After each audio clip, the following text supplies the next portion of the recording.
Back to the cinema real quick to talk specifically about Marvel. Not so much like MCU or Disney Marvel, but we got to rope in Sony on this one that's connected to the MCU.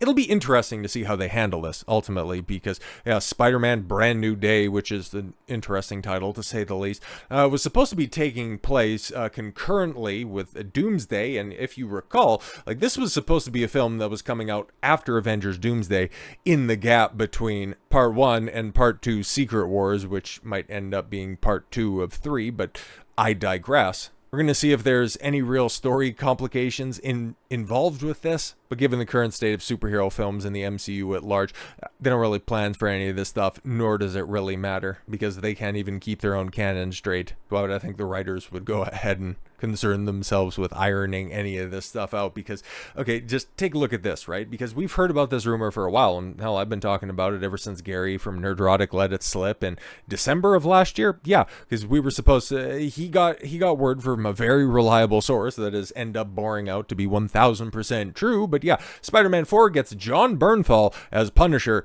taking on the Hulk. Yeah, because we're supposed to get the Savage Hulk and the Punisher getting mind controlled, taking on Spider-Man. Now it's like, okay, cool. Everybody likes Jon Bernthal as Punisher. And frankly, hot take, there's never been a bad casting for Punisher in live action, which is very strange to think about. He's right up there. And if you want to go blow for blow, movie for movie, he's on par, and I could be argued one way or another. And even though Jon Bernthal has only existed in TV series, but live action, you want to put him up against Batman? I mean, like, Punisher and Batman have had very good interpretations, and very few have missed on both sides of the aisle. So he's a very reliable character, and Jon Bernthal is at the top of many people's lists, justifiably so.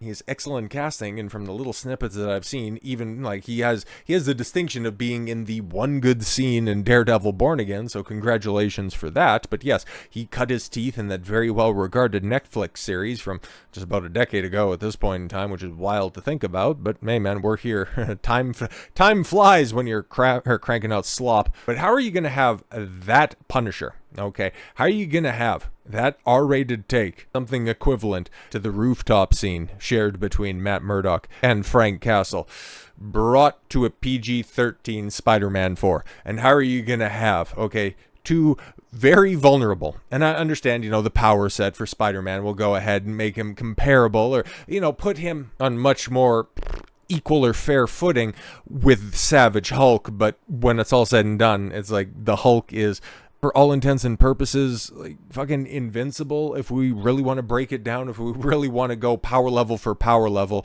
like, Spider-Man might be able to wear out the Hulk, okay, thanks to Spidey sense being completely and totally OP.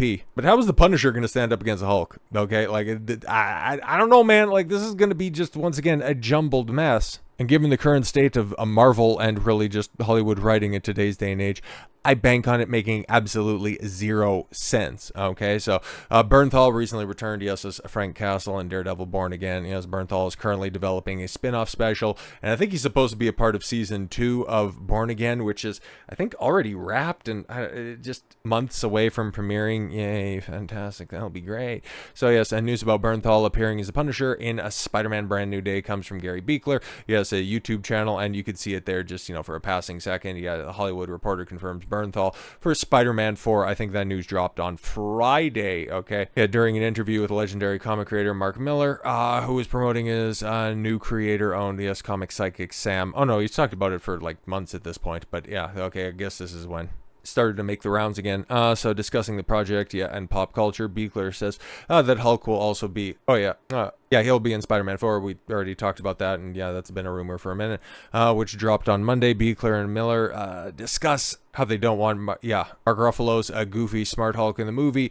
Miller says that he hopes it's similar to John Buscema's Hulk running wild in the comics and not Ruffalo taking to the environment. Beekler added that he hopes Ruffalo doesn't appear at all, and that it's just a CGI of the Savage Hulk the entire time. And while getting proper Savage Hulk would be kind of cool, because the Hulk is an immensely cool character that has never really been done well by Disney Marvel. Like, the best Hulk movie still and will forever remain the Avengers, and as long as Mark Ruffalo's attached to a project, nobody's going to be able to take it seriously. So yeah, they're going to have to do a lot of repair work to make Hulk a viable threat, and with the mind control over the top of it, it's like, what else are we going to be doing? Are we going to be pulling on Mephisto, as brought forward by stupid Ironheart, which I'm sure we're going to be talking about later this week, but at least at time of recording, I don't know if it has released yet. I've heard conflicting reports that it's either out on Monday or Tuesday, but we'll get to it when we get to it. But in other Marvel news, which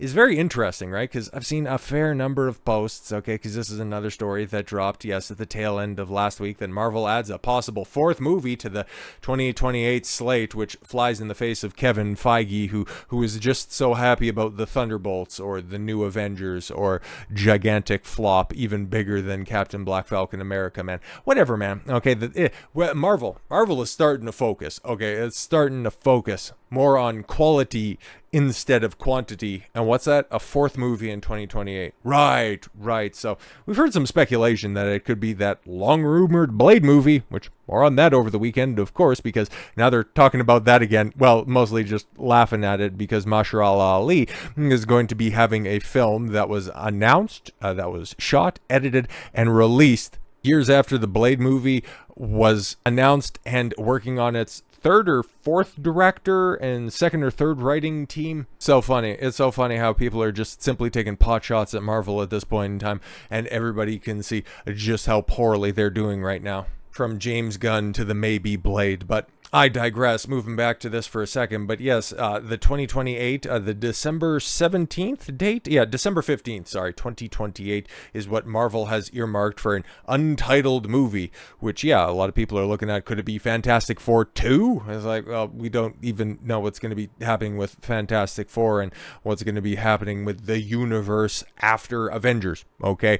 Or could it be Shang-Chi 2 or the Eternals 2? Who knows? Probably not. I think the only way to get me excited about Doomsday is if, I hear that Doctor Doom comes out in the first 5 minutes and he takes all of those cringe new characters from phases 4 and 5, lines them up, and then just has their heads squished, establishing the threat of Doom. Yeah, might get me on side for that one, but it'll take a lot, and I don't think they're going to be as daring as to do anything like that. They'll just simply kill off all the old X-Men so we can see Patrick Stewart die for the 5th embarrassing time, and just please don't break Ian McKellen at this point in time, because he has to come back as Gandalf, because I'm so looking forward to that. God, that hurts. Oh, it hurts so much. But the more likely thing that I've heard floated couple of different times, mostly due to the fact that, yeah, we heard, what was that, like a month ago, that, yeah, Avengers Doomsday, not really going to be coming out in May anymore. It's going to be coming out in December of 2026. Oh, yeah, and Secret Wars, it's going to be coming out in December of 2027.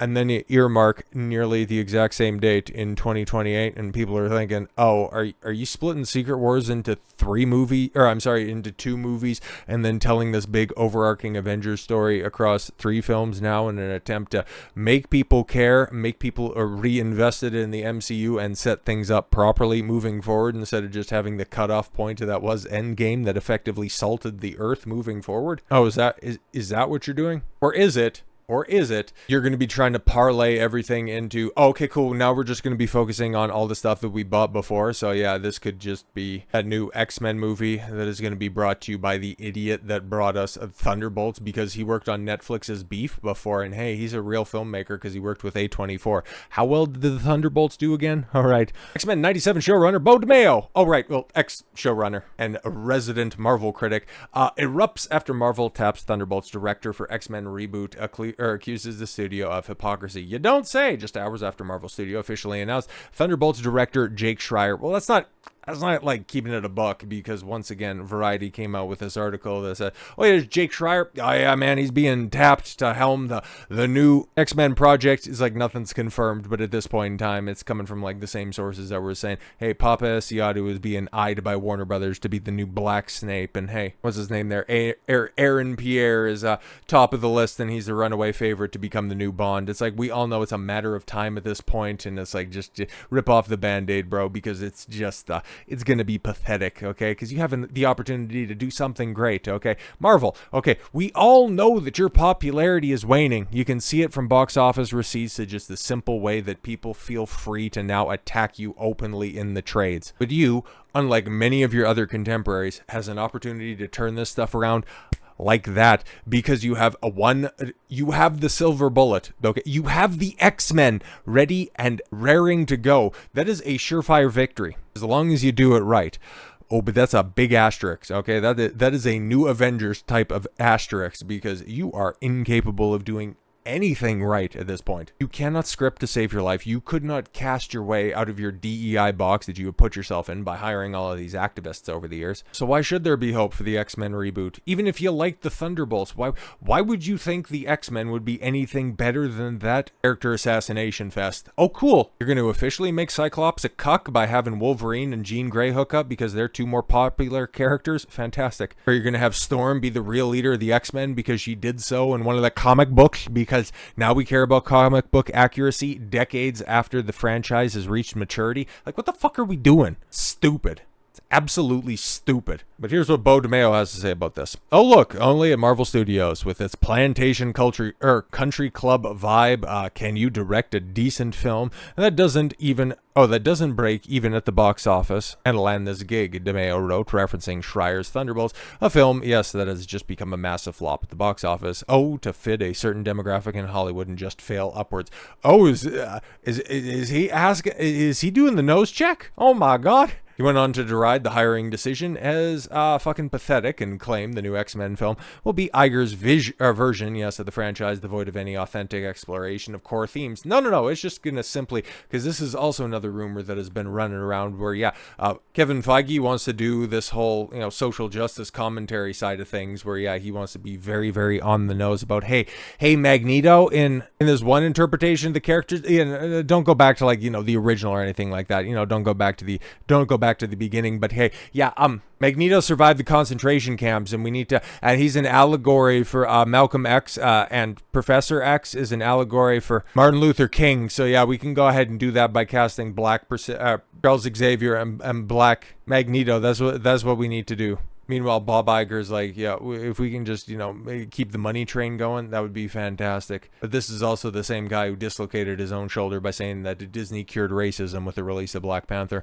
No, but the real fire came when DeMayo accused Marvel Studios of firing a black female writer from Blade after an incident in which a male lead allegedly threw her script and yelled, "This is why I don't like working with women." Well, that's fucking based as all hell. But man, long story short, don't get excited for anything coming out of Marvel, okay? You take a look at some of the promotion for the Fantastic Four coming up, and holy Christ, man, it's looking an awful lot like At Best, okay? And this is not a good comparison at all whatsoever. Like Doctor Strange in the Multiverse of Madness, especially with that pizza spot, bro. I know it's not going to be in the movie and it was there to sell pizza, but God, you got a big stupid CGI monster crawling down the street. You couple that with Superman, him fighting this big stupid kaiju. Oh, but it happened in the books. That's fantastic. You know what else happened in the books? Female Thor, Spider-Gwen, and portal puncher extraordinaire America Chavez. How well did all that shit work out? Fan-fucking-tastically, right? Look forward to July and make sure to abandon all hope. So with all that said,